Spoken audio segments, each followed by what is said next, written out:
it's Jackie Lee here from itsawayimlife.com, and today I wanted to talk a little bit about meditation and mindfulness.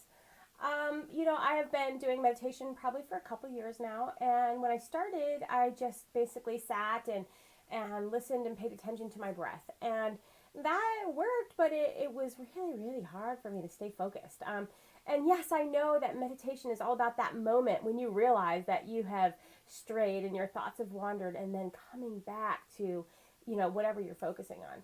But I just really found it so hard. And so then, I was almost ready to give up, but I didn't want to give up because it is so helpful for me that I kept looking and searching and trying to find just the right kind of meditation for me.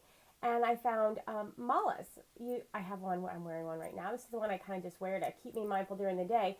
The one back there on Buddha, that's the one that I use during my meditations. And it allows you to have a mantra, which is just a phrase or a saying that feels good to you. And for each time you recite your mantra, you just move your hands along the beats until you get all the way around.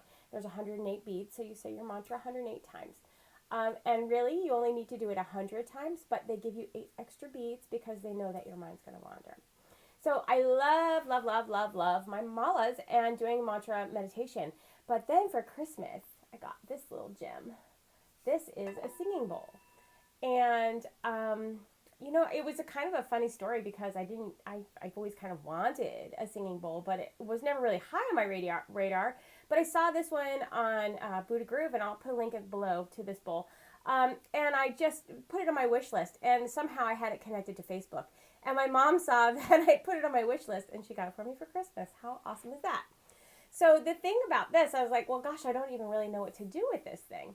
It's beautiful and all, and it makes a great sound. And it goes on for a really long time. So I started with just making the sound and listening until the sound was no more. And it goes on for a really long time. And even when it gets super quiet, you can hear it for a really long time. And this trick works really good for my daughter when she's having a huge meltdown or something. We can be like, okay, let's play with the magic bowl for a minute and see how long we can hear it. And it kind of gets her out of that space enough to get her back into a place where she can get back to whatever it was she was doing. But then I really started playing and learning how to play the bowl. And that is when you hold the bowl in your hand and you actually begin to make it sing.